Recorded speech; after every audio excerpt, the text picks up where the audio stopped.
You are listening to Leaders and Legends, a podcast produced by Veteran Strategies and featuring conversations with fascinating and impactful men and women who have shaped our world, our communities, and our history. My name is Robert Vane, Principal of Veteran Strategies, and your host for our discussion.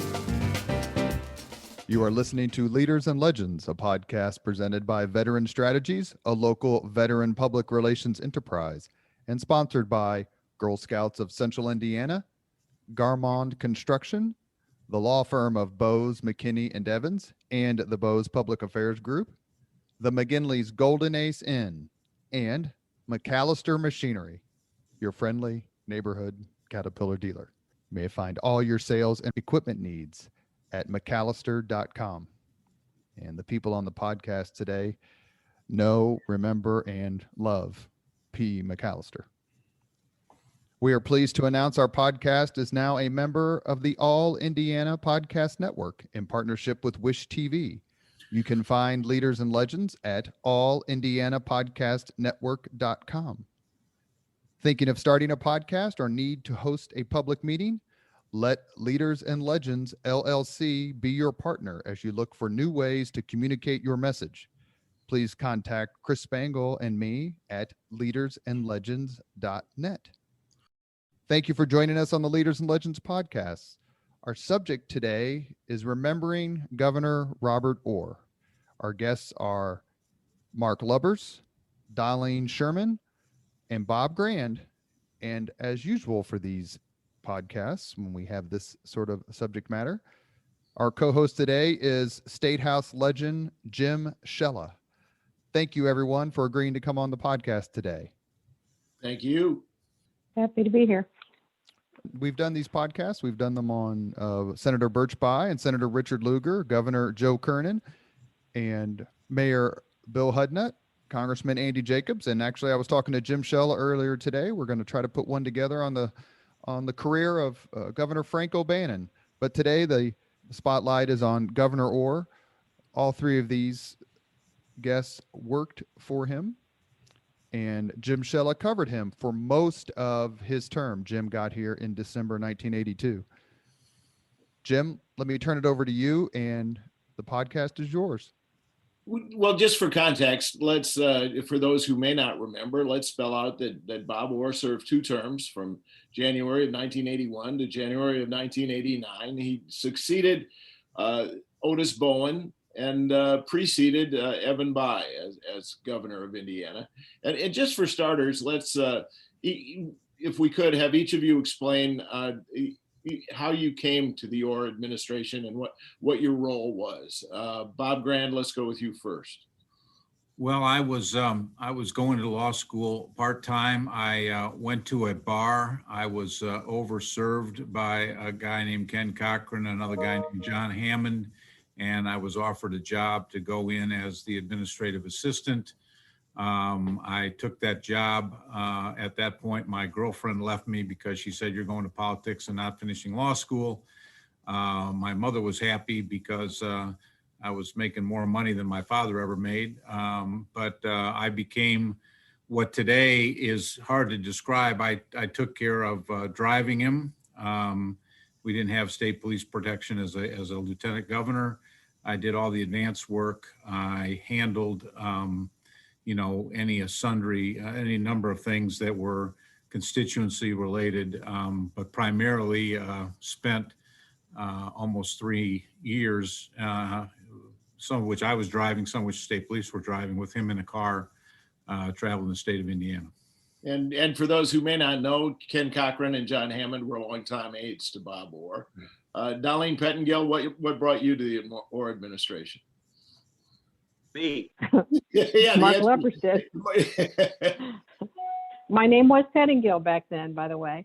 Well, I was in the State House since 1979, and I watched Bob Orr from a distance and learned from him as he presided over the Indiana Senate for 2 years. I was on the staff of the Indiana Senate. I then went into the administration in 1984, working for NDOT as their Director of Public Affairs and liaison to the governor's office, lieutenant governor's office, and the legislature. So spent a lot of time during that period of time learning about transportation issues, which was one of Bob Orr's priorities throughout his term in office, and then joined the governor's office in late 1986. Mark Lubbers did bring me into the office, and I worked under his tutelage for several months before he left the office. Okay, Mark, you weren't there at the beginning. I know that you basically came out of the bullpen to try to save things. Tell me about how you got there. So I had worked for Dick Lugar from early 77 until just after the Republican National Convention in 1980. Then went off to business school and was working in a really perfect job for me in St. Louis. And I got a phone call from Lou Gehrig. And Lou said, hey, you should be press secretary to the governor. And I said, I've never had anything to do with the media. And he said, yeah, but you can do it. So I took advantage of a free trip home to be interviewed by the governor and Jim Neal. For those of you who remember Jim Neal, he was a former Indiana Republican state chairman and owner of the Noblesville Daily Ledger, and a great journalist in his day. And so the two of them sat in the study of the governor's residence and interviewed me. And I didn't know Bob Orr, except by name then, and fell in love with him sort of in that meeting. He was curious as all get out. And it was clear to me that he had something inside that was motivating him to a much larger vision for the state of Indiana. And he was looking for a way to get that done. And they offered me the job. I went back home to St. Louis, and St. Louis is a blue blood town. It's a place where you gotta be born into the place. Completely different from Indianapolis, where I think it was then, still is, I think, a meritocracy. If you wanna play a role, you can. You just have to put your hand up and do work. So we came home and set about working. I guess and realized you had been only on the job 6 months. You were the very first journalist I met. I didn't know that. You were. I learned very quickly, it took about 3 weeks of being press secretary to a governor, that there were only 2 rules. One was always tell the truth, and the other one was never be boring. And you were never boring. You were never boring. I tried. And then he hired me. Well, let me tell you, I don't think it's a secret to any of you folks that prior to your arrival, Bob Orr had some media relations problems. His first press secretary as governor operated in what I thought was very strange fashion. He had an office that was in the main suite of offices next to the governor's big office, and you had to come in and see a receptionist in order to get him to come out and talk to you, and you had to carry on all of your conversations in front of everyone in the governor's waiting area. Not a good way to do business for those who know how this works. Well, that's stupid.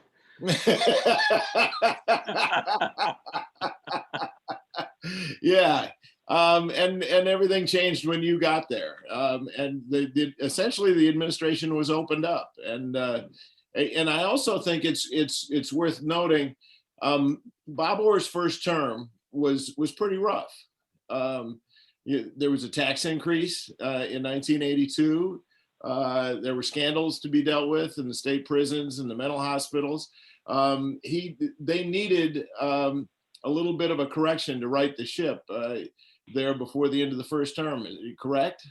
Well, it was easy for me to diagnose and analyze what was happening because I had no roots with any of the people involved. Bob and I both sort of came out of the Lugar enterprise and had a little bit different view of the world. He and I were in different times new to state government, but Bob was able to give me some really good advice about what I was getting into. because he lived through the beginning of that period. So I guess in 3 parts, he was succeeding at the time the most popular governor in Indiana history, in Otis Bowen. I've said it enough times in private. I can probably say it in public now. I think Otis Bowen was probably one of the worst governors in Indiana history. He was a colossal do-nothing governor, which fit the temperament, candidly, of the state.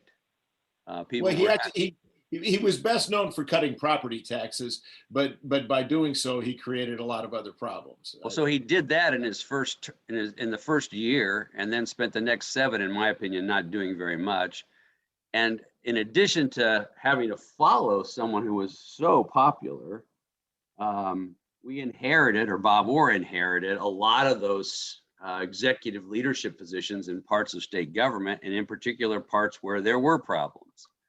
And when you follow a very popular governor, it's unpopular to start axing his people. And so he was sort of caught betwixt and between. And then externally, you had this other problem, which we'd had gigantic inflation, which helps government on the way up, because property taxes go up with property values, income taxes go up with incomes. But in mid 1980, Ronald Reagan and Paul Volcker, acting independently, decided they were going to squeeze inflation out of the economy, and that caused economic collapse. When I joined the staff in June of 1983, the unemployment rate in the UAW belt, Anderson, Marion, Richmond, was nearly 18%. And so you had state revenues falling off the table. And so Gran can talk about this, or Dollyne can talk about this from her position in the Senate. Bob Orr acted against the advice of Republican leadership in the legislature and called a special session in December of 1982 in honor of Chella's arrival, and raised taxes before the 83 legislative session. So he's got a predecessor who's incredibly popular. He's got scandals emerging in parts of state government, and he's now got an economic crisis on his hands. I mean, it was a full-blown, use a technical term, shitstorm. and as I said, he had some staff issues. So you know, you have to layer in the fact too, Mark, that in 1982, the political significance of this is, if the election in 1982 had gone one more week, Dick Lugar would not have been a United States senator. I mean, Every single line in politics going through 1982, starting in the summer all the way through the fall, was a down. I mean, there was nothing you could do. And I think that's the courage of Bob Orr. In the face of all this political upheaval and all of the thing, he said, this is what we need to do, and this is why. And I think when people talk about political environments, that was a toxic environment in 1982, in my opinion. Looking ahead then to 2 years later, you're going to have to run for election. Yep, you're exactly right. Well, he had enormous courage. Remember, this is a guy, and courage and moral rectitude. This is a guy who was 3 months away from graduating from the Harvard Business School when Pearl Harbor is bombed. And a week after Pearl Harbor said, I got to join the Army. I don't have a choice. He never got his degree, which I learned 10 years later. Well, if I could, just want to add one point to that, because we would probably have a race to who would raise that, because I think that is the greatest thing about his character. The even better part of his character was, I had left in 1982, and in 1984, I think it would have been his 50th or 40th anniversary, and the president of Harvard called. He appointed me as his outside. I was helping him outside. The president of Harvard wanted to give him his degree, actual degree, not an honorary degree. He wanted to give him his degree, and he had me tell the president of Harvard, I forget who it was then, that he would not show up at the reunion if they did that. If they gave him an honorary degree, that's fine, but do not give me the degree because I did not graduate. That's the kind of guy that Bob Orr was. Well, one of the things that struck me about him was he was the governor of the state, but he insisted that he be driven around in a Chevrolet Impala. And as I understand it, the state police put 3 different engines in that car to keep it going. I wrecked that car. Wow. You don't know this story? I don't. So I get a phone call one day when we're doing the Subaru Isuzu deal. And Bob Orr is in Europe on a trade mission. And John Mutz is on the phone and he calls me and he says, I need you to take the Subaru guy to see the plant site. And I said, well, we probably should take one of the state police helicopters and see it from the air. He said, oh, that's a great idea. So I got dressed and I ran out of the house. I called Cochran and said, can you get me a helicopter? Can we see this? And we had Chuck Preston drive up to Lafayette to bring us so we could drive home. Well, Preston didn't want to drive the car home. So I'm driving Star One home. Star One is the license plate number. That's what we call the car. So we get to, we're 10 blocks from the State House at 10th and Senate, and a woman blows a stop sign and T-bones the car, nearly killing the Subaru guy who's sitting in the passenger seat. And wow. So I have no wallet. And a police officer who had just gone off duty saw this accident happen, and he came up and he asked me for my registration. And while I was looking for it, or for my license, while I was looking for it, he ran the plate, which did not say Star One, and it was one of those confidential plates. And so he tries to get the ID of the car and he can't get it. And now he has a person who doesn't have a driver's license and a car that's not in the system. And I said, maybe the registration is in the trunk. And I opened the trunk and there's the Uzi. He said, I think you should come get in the police car. I had not heard that story. Yeah, that was a fun day. Well, I did hear that when Bob Orr left office, he didn't own a car. He needed a car, and he wanted to buy that one, and the state wouldn't sell it to him, correct? Is that true, Bob? That's true. That's true. Well, so the 2 things about the confidential plate, that came about when he was lieutenant governor, because I got a confidential plate which tacked on with magnets. So when we would be driving and we would be late, I'd be speeding and he'd say, you need to slow down. You know, this car says Star One. I said, the minute we get pulled over and somebody says it's Star One, I'll take responsibility. And it wasn't until he was governor that we went up to Lafayette, Mark's home. We parked to see the president. I parked in a spot because we were running late. We got a ticket, and the ticket was on the confidential plate, not on Star One. And President Hansen was very embarrassed. But then when they gave the governor the copy of the ticket, he insisted on paying it.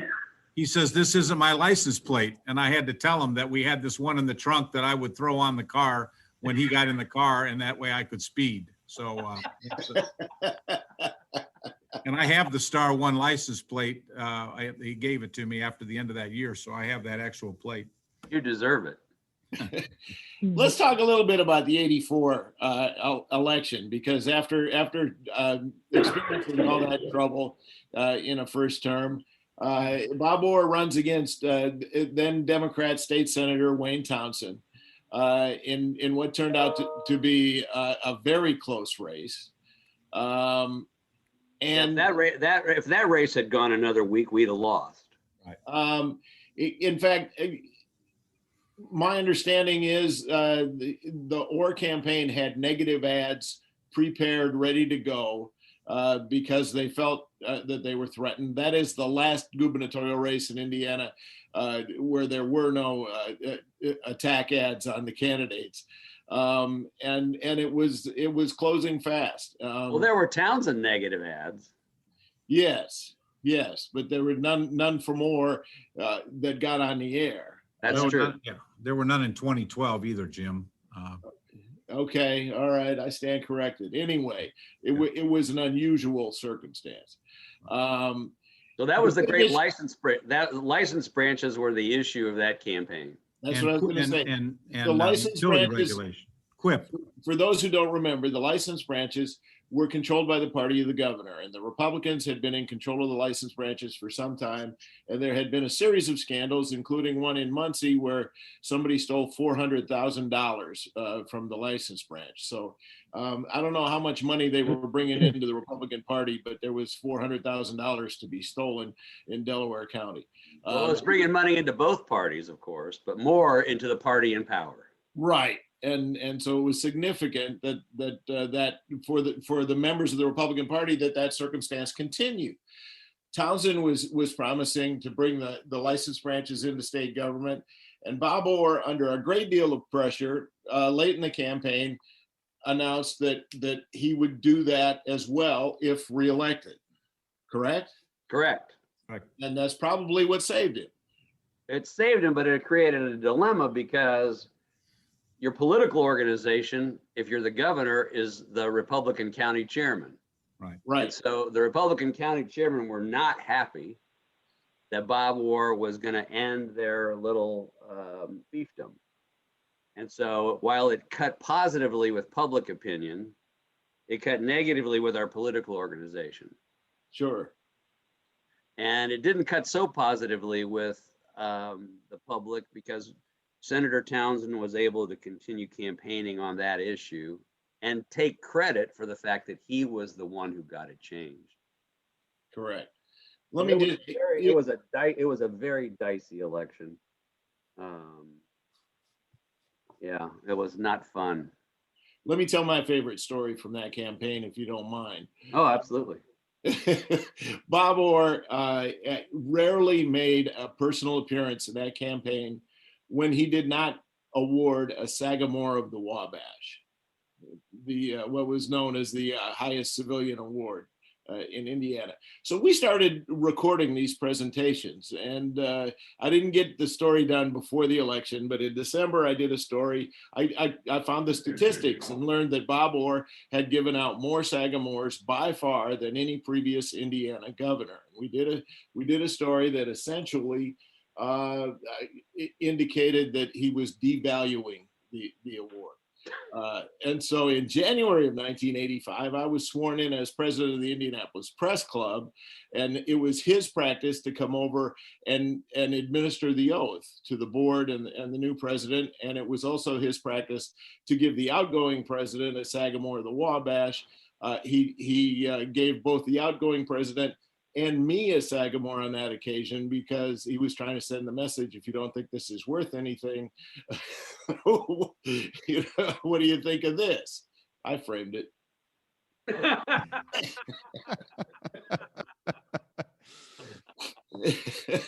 Grand, do you want to bust out Shella? Because in the video portion of this podcast, the Sagamore he has displayed is by a different governor. That's okay. I mean, he's fortunate to have multiple Sagamores because it's, some people are, bipartisan in their approach to life. Others are not. So that's my favorite, Mark is understated in terms of that campaign because the role that he played, and Ken and John, and it was a very intense campaign, but there was also the beginning of, and we thought Bob Orr would do very well in the debates, but the one most, it was really kind of a weird way that this developed. This was my memory of it, but the governor had asked me and another lawyer to spend, I would think we spent almost 4.5, 5 weeks looking solely at his legislative record, both Bob Orr's for his 4 years in the Senate and Wayne Townsend's years as the House and Senate. And they gave us a list of things to look for in terms of priorities and what they did. And I won't bore you with all of this, but at the end of the research, we had a presentation, and I off the hand made the point that Wayne Townsend had never authored, co-authored, sponsored, or co-sponsored an educational issue. And Bob Orr seized on it. And afterwards, Cochran pulled me aside and he says, I think he's going to use this in the debate. And it was a week away. He said, you have 1 week to verify that that's 100% true. Because if he goes on there and says that, you're dead. Okay. So for the next week of my life, I went right back to every single bill that was in the old library where they stored them and reread every single one to make sure that he could validate that. But he did use that line, and it caused a little bit of a stir because there was a follow-up from the press. Maybe you, Jim, maybe I just remember there was a lot of follow-up to the point where Wayne originally said he didn't think that was correct. He didn't say no. He just said, I don't think it's correct. And it became kind of a real issue in terms of, because education was a big issue. Bob Orr was pushing, as you know, in his first term. So that was my favorite thing about the campaign. But I'll tell you, I sweated for about a week. My favorite thing about that campaign is that Bob Orr, who was the oldest governor in America, became the first one to do a political music video. Right. These were the days of the MTV startup, and Hammond had the great idea that Bob Orr should do a music video to the music of a new Henry Lee Summers song called "Stay With Me," and it was quite something. I'm still shocked to this day that Gordon paid for it. Gordon being Gordon Durnill, the state GOP chairman, Right. who was in charge of the campaign. Gotcha. You mentioned education. I mean, one of the things that Bob Orr did as governor was win passage of the prime time education plan, which reduced class sizes in Indiana. Was that his primary accomplishment? Well, his primary, that happened in 1986. The bigger education accomplishment was the 87 A+ legislation, which we got about 2/3 of. It was, this is too bad that John Hammond's not on here with us. This was John's baby. It was the most far-reaching education reform package of its day. Close on the heels of what Lamar Alexander had done in Tennessee, but went further than that. It called for an enormous amount of new accountability. The whole idea of doing statewide testing came out of the A+ program in 1987. It was Governor Orr who suggested in that package that we should tie teacher compensation to student performance. And no one's gone near that third rail. Well, Tony Bennett tried to bring back some of that stuff. Most of that A+ accomplishments were eviscerated during the Bayh administration, some by Republican members of the General Assembly, who are very responsive to the most powerful politicians in their districts, and those people are school superintendents. And teachers. I mean, Bob Orr essentially was at war with the Indiana State Teachers Association. We were indeed, but for good cause. We never went out looking for enemies. But Bob Orr came to the conclusion that we really needed a significant cultural change in Indiana. That we were a state that had somehow lapsed into a psychology of being good enough, which if you go back in Indiana history to the early part of the 20th century, Indiana was the most happening place there was.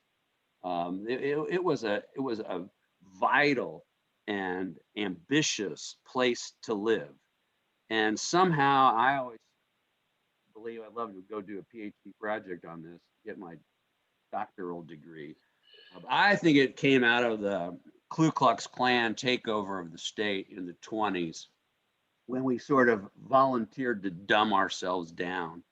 And Bob Orr was the one who said, this isn't going to stand. His 1987 State of the State speech, which I think is an incredible statement, could be given today, sadly, without very much change and still be true.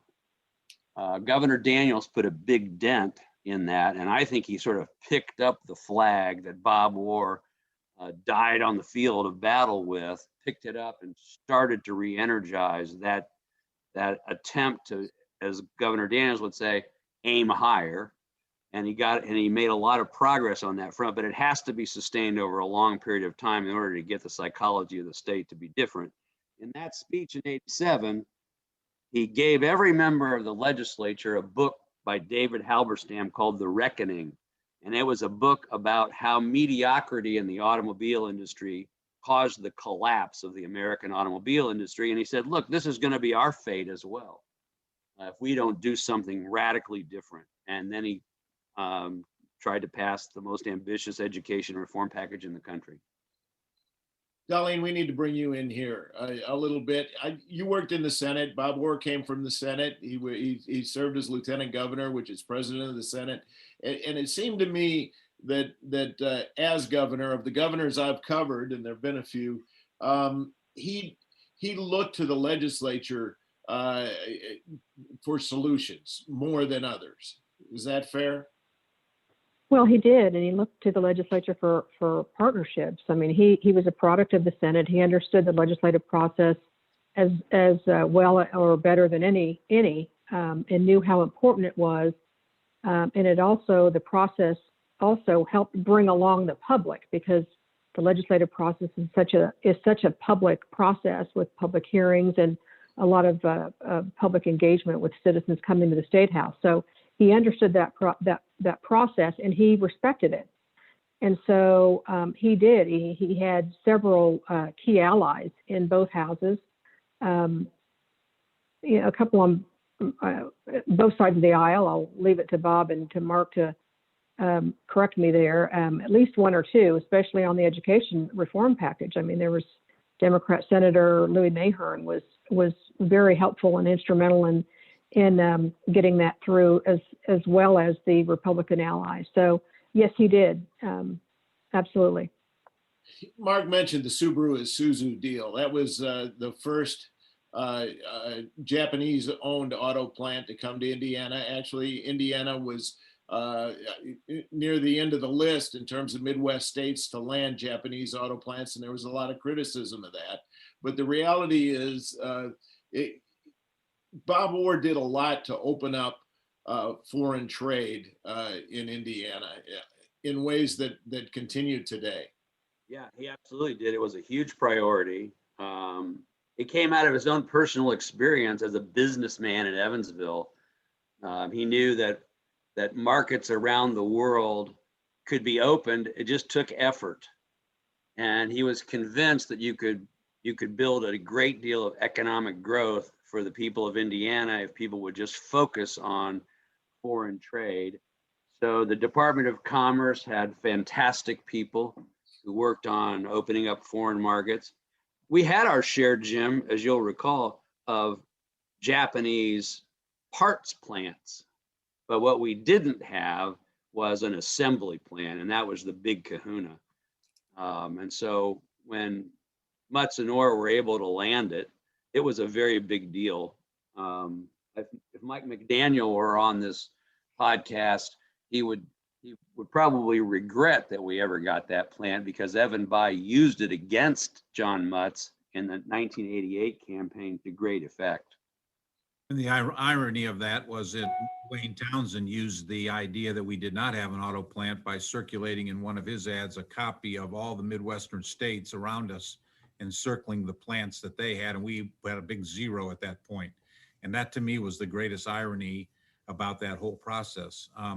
I would just add one thing that people really don't, I want to go back to, and I think Mark and Dollyne, you talk about a guy's character, but Subaru Isuzu, when they came in and we were negotiating, I was an outside lawyer then, but the biggest issue there was to get enough land to be able to, in those days, now it's easy because we have everything. We did not have statutes like we have today, but he had to come up with the land. And he and I and State Treasurer Marge O'Loughlin figured out that the state could ultimately finance something if in fact they came in, and we could give them some credits, but we didn't have any mechanism by which to get the actual dollars. And to tell you the kind of governor that he was, he called me one day and he said, come to the office, which I did. And he said, get in the car. And we drove over to INB and met with Tom Miller as the president of the bank. And he said to the president of the bank, I need this much money in an unsecured loan. I'm going to go to Frank McKinney and I'm going to go to Tanzel or Frenzel, and I'm going to get it from all three banks, but I'm starting with you.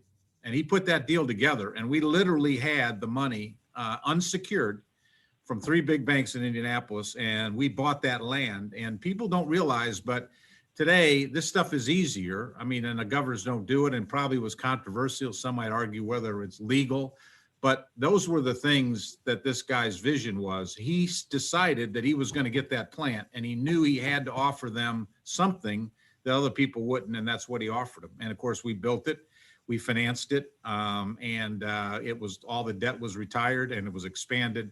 So it worked. But that's the kind of guy that Bob Orr was in terms of what Mark and Dollyne we've described earlier, is just a guy that was really in his game, a very bright man.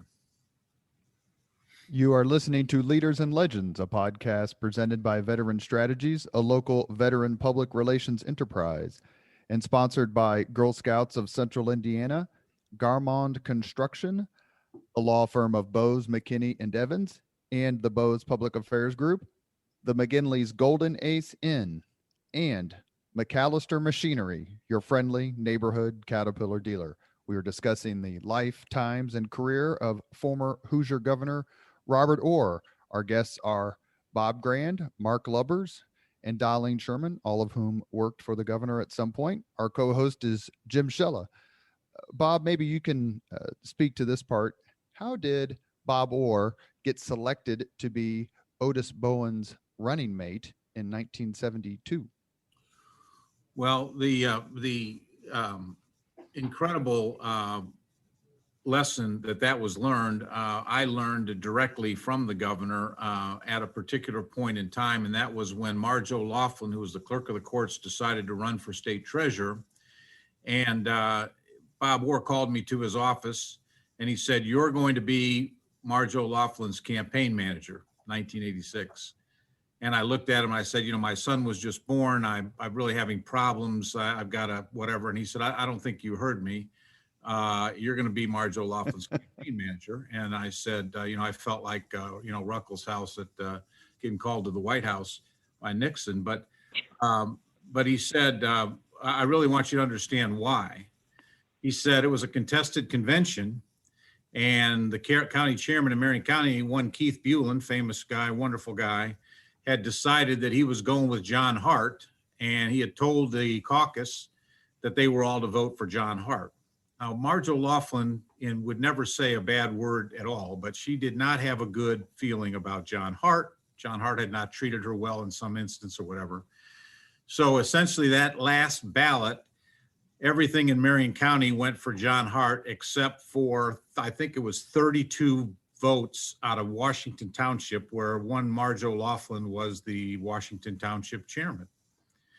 And Bob Orr won that, I think, by 20 or 18 or whatever. And his telling me that story, he said, quote unquote, "I'm going to get Marge O'Laughlin elected state treasurer." By the way, Ed Thuma was in that race, and he had been endorsed by Otis Bowen. So this was not going to be like just walk into a convention and whatever. But when he told me that story, and I took Marge O'Laughlin to lunch, I mean, she had the actual numbers. She said, "Yeah." She said, "I really like Bob Orr. He's a really decent man. He was very honest. But you know what? He was always treated me politely." And he said, I really appreciated that. And he said, "I can just tell you that after that vote was cast, and back in those days they could get the machines, Keith Bulin advised me that my political future was over." Which it wasn't, but anyway. Bob, let me ask you another quick question, because you were with Governor Orr the earliest. Did he talk much about his military career? It was mentioned earlier. He left Harvard. He graduated from Yale, went to Harvard. Interesting, kind of almost a George W. Bush approach or career path. He joined the military without graduating from Harvard, served, eventually attained the rank of major in the Pacific, and was awarded the Legion of Merit, which is a very, very high award commendation from the United States military. Did he talk about the Pacific much and how it shaped his career and his person? No, he really didn't. And I think you have relatives, I have relatives from World War II, and those people really didn't talk much about the war. And he was one of those. I don't remember a lot of discussion about it. I do remember a lot of discussion when he discussed Josie, the Women Air Corps, what she or her contributions were. But he never really highlighted. We did an ad at one point where he was dressed in a uniform, or we did something. But he was in the lieutenant governor days in all those travels. I don't remember, much, even in the introduction of him. Obviously, it was a reference to his military background, but he did not talk about it. And in all those times I spent time with him, in the conversations, a few, but not very many, I would say. He did not talk. I agree with Bob. He did not talk about that experience, part of his life, in the office. But when we traveled, I had the opportunity to travel with Bob Orr overseas on 5 different trade missions, both to Japan and to Germany. He actually was in both areas, although he served mostly in the Pacific. And in sort of the teacher mentor that he was to all of us, he talked about his experience, and especially in Japan. I mean, he was many, many times in hundreds of meetings that he sat across the table with business leaders in Japan in particular, and the thought would cross his mind. They were the same generation, the same age, and he would wonder where they were during World War II and whether he faced them in battle. But he had this amazing ability to get past that and move on. And so, and he also talked about he was served during the occupation after the war, and those experiences. And one other story he told us when he was in Germany, in southern Germany, in Munich. He took us all to in one of the rare times we had kind of off away from a business meeting. He took us to the Hofbrauhaus in Munich and talked about that as a gathering place for his fellow soldiers, that they would gather there from time to time and then all leave and be deployed on their various missions and come back. And he talked about the sadness of those who never returned. So it was very much a part of his life and part of his thinking and perspective and his global perspective. And, we talk about his, what he came to the governor's office after a 25-year, very successful military career, and then went into business, was a very successful business leader for 25 years, where he traveled the globe. He brought all that experience and perspective into the State House when he served in all 3 roles there. Thank you, Dollyne. That's perfect, actually. In 1980, Robert Orr runs for governor, but there's another very popular Hoosier politician that worked about 4 blocks away from him, and that was Bill Hudnut. Was there any sense in 1980 that perhaps Bill Hudnut was going to run for governor? Well, there was more than a sense. I mean, there were meetings and there were gatherings of folks. There were rumors, so it was not what you would say a 100% real. But in the time I showed up in 1979, when it was really starting the campaigns was identified. We were obviously out doing things for mayors, and campaigns didn't go 4 years back then. They really kind of geared up in early 79, and that's when I was brought on board so John Hammond could go to the campaign. But throughout 79, as Mayor Hudnut was running for re-election, he was conveniently running for re-election and being in a lot of other places and talking about Indianapolis. And he was a fine mayor in that sense. But I think that around January of 1980, I would say that there was a buzz that, again, given all the stuff that Mark alluded to earlier, I mean, 82 was not an easy year. 83 was even tougher. And so, I'm sorry, I wasn't talking about that. In 75, 76, 77 with Otis Bowen, he was trying to do a lot of different things, and the economies and things were looking, okay. And then Reagan, of course, comes in after Carter, but you still had a lot of stress there. And so we saw a lot of, talk, but honestly, I never really saw anything that amounted to a campaign. Dollyne, I'm going to ask you this question because there's nobody better at PR than Dollyne Sherman. You have Jim Shella here on the podcast. Present company excluded. You must be talking about Lubbers, who's pretty damn good himself. How did the news media, the State House media, treat Governor Orr, and what was that relationship like? Well, Bob Orr was very proud of his journalistic roots. I mean, he bragged regularly about working for the Yale Daily News, and therefore he considered himself a former journalist. And so he had a high respect for the role that they played and individual reporters for the most part. He was accessible. I was told basically when Mark brought me on, when Bob Orr leaves the office, you're with him. And that was whether he's traveling around the state or traveling around the world, and I was.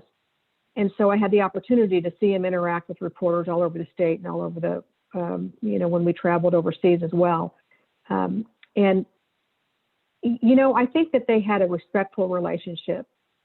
But I think Bob Orr was of the generation, and maybe, by today's standards, he would be considered maybe establishment back then, even though he was, from a policy standpoint, way ahead of his time. But they didn't find him exciting. And, you don't really understand, I think, the dynamic. I didn't understand until after he left office and a new governor, and you had the opportunity to compare, how the media covered one Governor Orr versus the next new, young, exciting governor. And so which was fascinating and very interesting. The expectation was that Bob Orr was always accessible, and I know the governor they were a little bit more scheduled about his time with reporters and so on. So, but I got to tell you, I'll tell you one story. A lot of times reporters would go. One in particular, we all remember Bob Ashley would walk in the governor's office and walk straight up to the governor's scheduler and want to talk to Bob Orr, and Bob Orr always had his door open.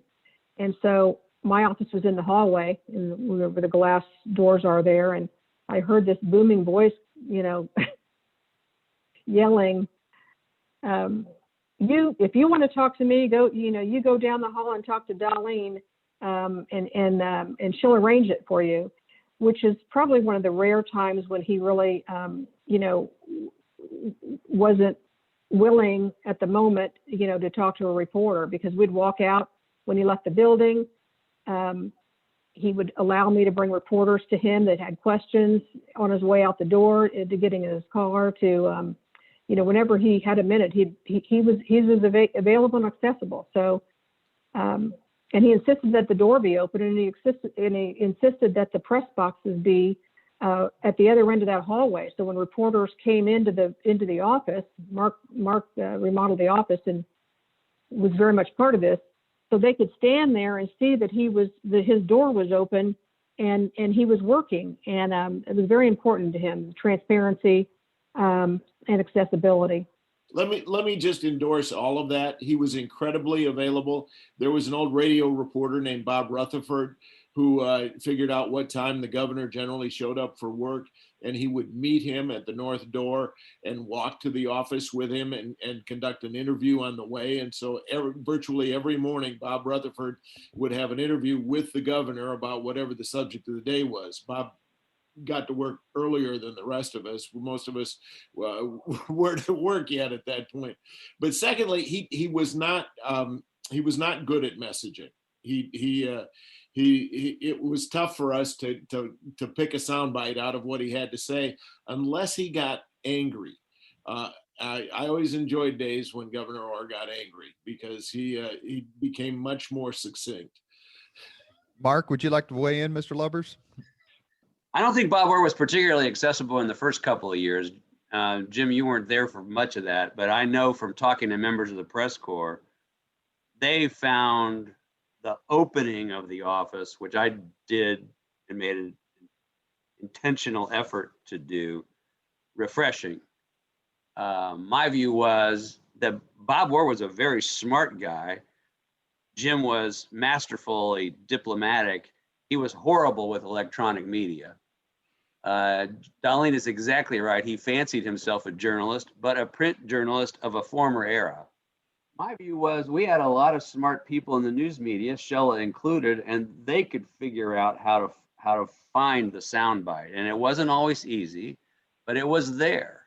And I never worried that he was going to misspeak because he was a very smart guy. He just wasn't very polished when it came to dealing with electronic media. Now, I got to say something else here, and that is that, you know, politicians today complain about the news media in the State House.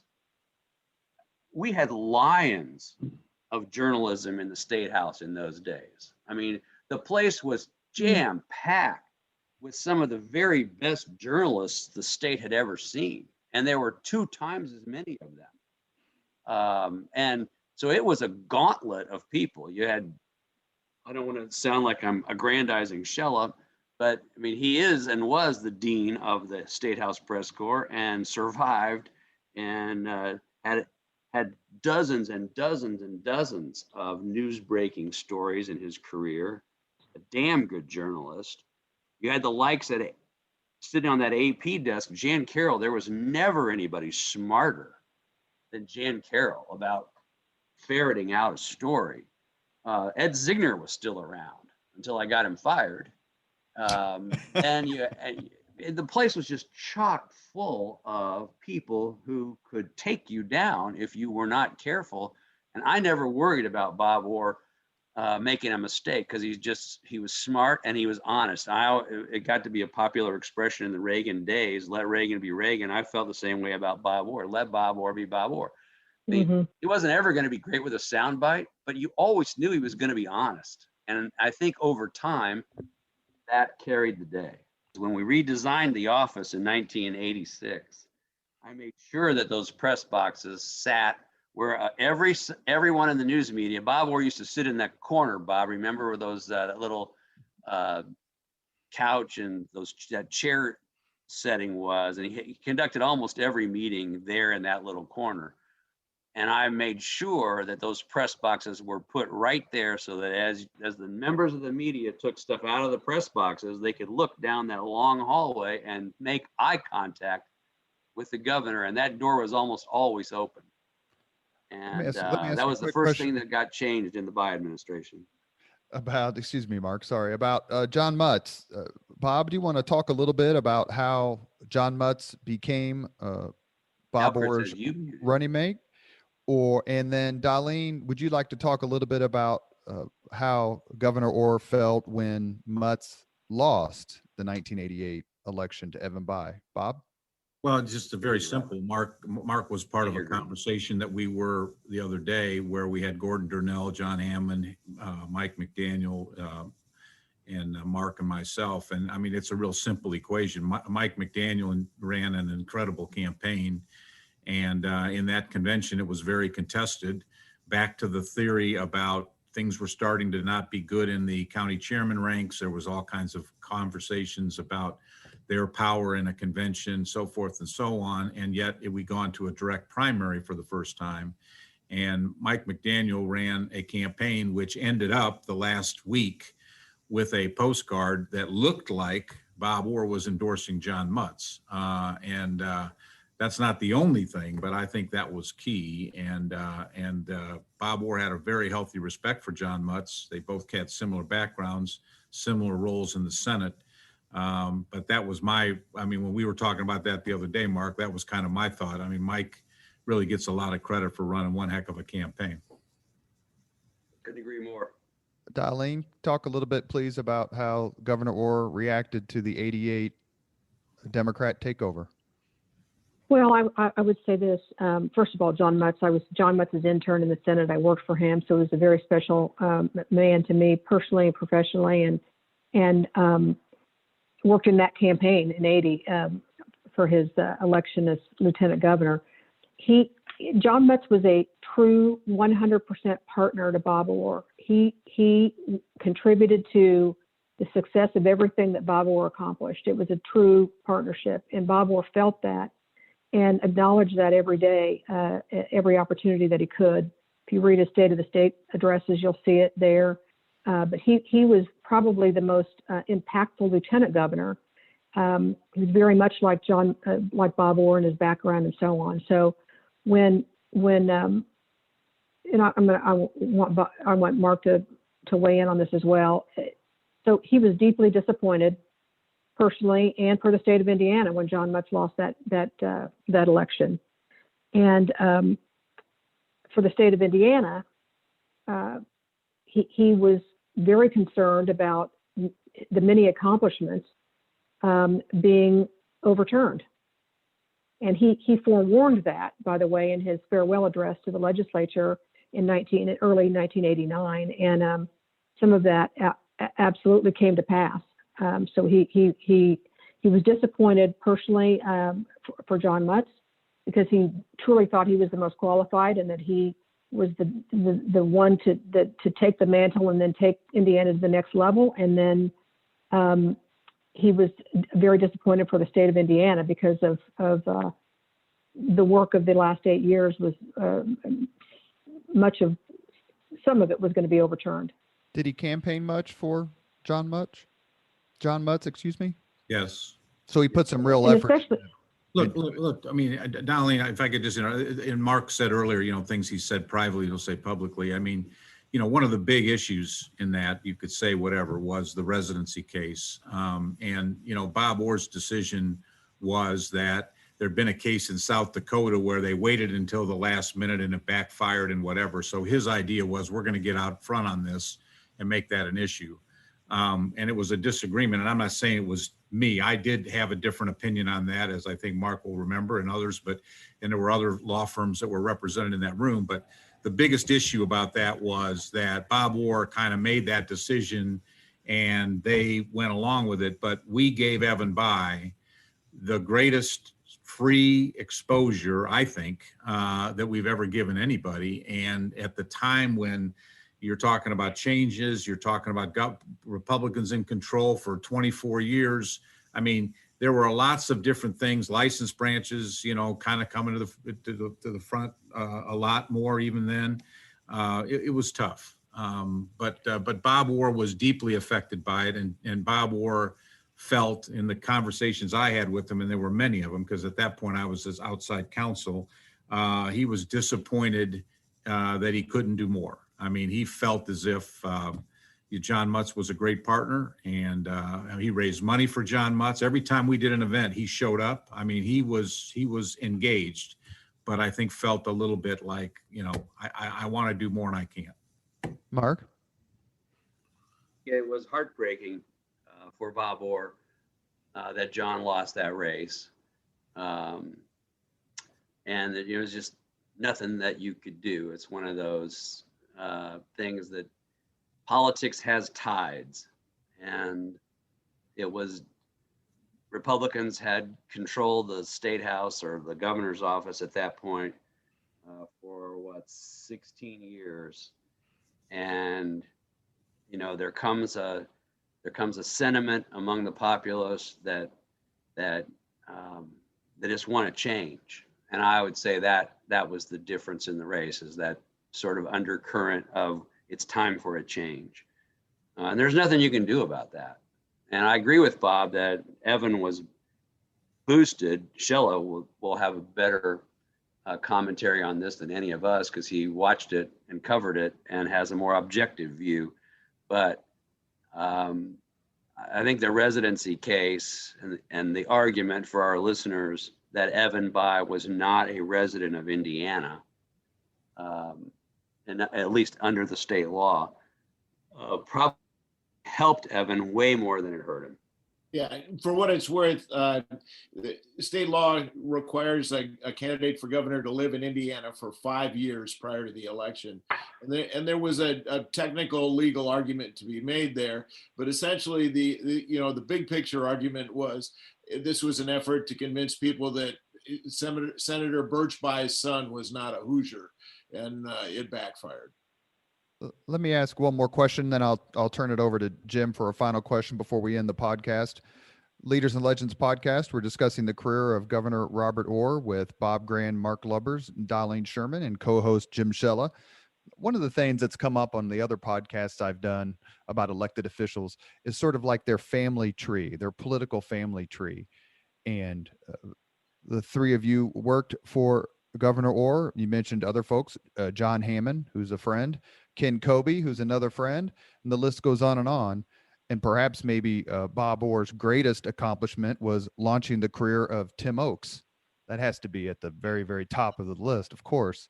But how important was it to the governor to create this political tree of his and see all his aides and department heads and workers and associates prosper? Bob? Well, I would just simply summarize it this way. Look at his cabinet, look at his appointments, and look at the age of those people. He was committed. He had Judge Ryan, who was always good for the fact that he sat at the end of the table, and all of us would pop off about something, and Judge Ryan would take a drag on a cigarette and say, "We tried that 25 years ago and it was stupid," and that would be the end of it. But he didn't do that. He didn't do that every time, and he didn't do it. But he was surrounded. Bob Orr surrounded himself. Every appointment, when you look at that transition, go back and look, the people that he replaced, a State Board of Accounts putting in, Jim, what's his name? And then Jim Gutting. And, guys that were, there were some older people in there, Beasley and others, but there were primarily younger people, all of his staff, Mark was young then, and Dollyne, and folks like that. But really, when you look at it, to me, I've always said he was absolutely committed to doing that. And he also had another trait about him, which he followed through on, and particularly in my case, he had my law school schedule. He wouldn't let me miss class.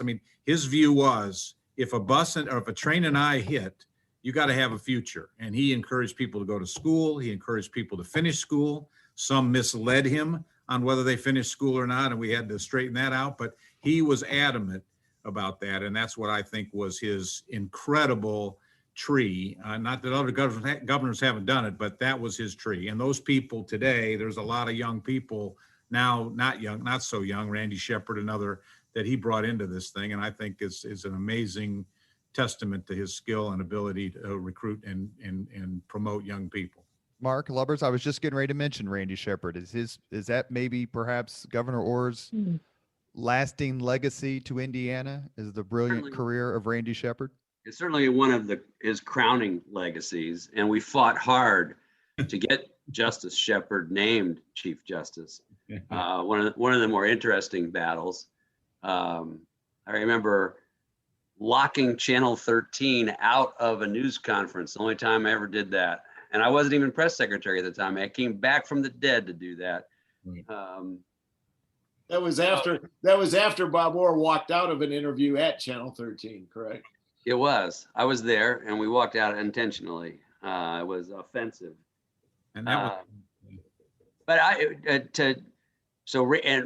yes, to Randy Shepard, I just want to emphasize the point that Bob made. Bob Orr was the oldest governor in America, and he had the youngest staff in America. He loved young people. He loved new ideas. He liked being challenged by young people, and he liked influencing their careers. And I think he took great pride in all of the work that people went on to do. He was a real champion of the future. He cared about the future. He was a man of the future, not the past. Jim, you got one more question for the group, or you want to? No. I think we need to. Go ahead, Bob. You first. I was just gonna say it could be summarized this way. When I graduated from law school, he actually showed up at my swearing-in ceremony. There was a thing there, and I had lost a girlfriend who I dated for a long time, and she actually came back, and I'm now married to her. But the fact of the matter was that Bob Orr said, standing in the Supreme Court, this is a whole identification of what he thought about it. He goes, Grand, he always called me Grand. He said, Grand, I'm willing to bet today that in your legal career, it will mean more to you to have been an administrative assistant to the governor than to have been on law review. And, to that date, I never made law review, but to be on that date, it's really been true. And that summarizes kind of his thought process of the idea that he knew that he was doing something for me that was extraordinary. And I would say to you that there's not many days that go by that you don't reflect on that. And I think that's about his attitude about young people and what he was thinking like that. Dollyne? Something else about his character, I've told the story many times, but listeners need to hear it. At one particularly difficult time when lots of us were spending 10, 12, 13 hours a day working, he picked up the phone one day and called my wife. And we had 2 little girls at the time, and he said, Teresa answered the phone and said, well, Mark's not here, Governor. He said, oh, I know. He's down in the office working down the hall. He said, I called to talk to you. He said, I just want you to know that I know you are making a sacrifice by supporting him, by letting him do very long hour days. And he said, I want you to know that I appreciate it. That is stunning for a politician to have that much sense and sensitivity to the entire network of people that are supporting the work that you do. And it's an extraordinary thing and completely in tune with the man he was. Dollyne? I'll just add that, he was a consummate gentleman. Many times, countless times, I would come into my office and he would have left a note on my desk thanking me for one thing or the other, leaving me a book with something that he thought I would be interested in reading. Many times at the end of a very long day, and we had very long days when we were out, especially with selling the A+ program during that legislative session, I would get home and he would have left a voicemail message on my answering machine thanking me again. I mean, he was just a wonderful gentleman, in addition to being the wisest man I've ever worked with. And I would just conclude by saying this. I mean, I never in all that time would I have thought that I would have served in the legislature. And my very brief 18-month stint in the legislature, his voice was the voice in my head through every policy discussion, every bill debate. What would Bob Orr do? What would Bob Orr think of this? He's had that kind of profound influence on all of us, really. The role model and the example he set for all of us. And I would just say this, a saying he used to quote, the wise man plants the tree whose shade he will never enjoy. And Bob Orr, as I said, was the wisest of the wise. Jim Shella, do you have a final comment? Yeah, I'll just finish with a fun story. I was 1988. I was in New Orleans to cover the Republican National Convention, and we got there a day early. And Bob Orr was already there because he'd been on the GOP platform committee, and so the delegation hotel was mostly empty, with the exception of the Channel 8 crew and Bob Orr. And there was a bar in the hotel. And so I went and knocked on his door and said, Governor, we're not doing anything. You want to go get a beer? And he said, sure. So we went down to the bar and sat at the piano. It was a piano bar. And we sat there and we had a beer or two, had a nice conversation. And at some point, the piano player came in and sat down. And the governor looked at him and said, you're not going to start playing, are you? And the guy said, it's what I'm here for. It's what I get paid to do. And the governor looked at him and said, well, I guess there goes the conversation. That was the end of our evening. So, but he was very straightforward. Thank you for listening to the Leaders and Legends podcast. Our sponsors are Girl Scouts of Central Indiana, Garmond Construction, the law firm of Bose, McKinney, and Evans, and the Bose Public Affairs Group, the McGinley's Golden Ace Inn, and McAllister Machinery. Our guests have been Bob Grand, Mark Lubbers, Dollyne Sherman, all discussing the career, personality, and impact of Governor Robert Orr. Thank you, Jim Shella, for serving as co-host, and thank you all for coming on the podcast. Thanks for having me. Thank you very much for listening to Leaders and Legends, brought to you by Veteran Strategies Incorporated. If you want to contact us about this program or our menu of public relations services, please send us an email at robert@veteranstrategies.com. That's robert@veteranstrategies.com.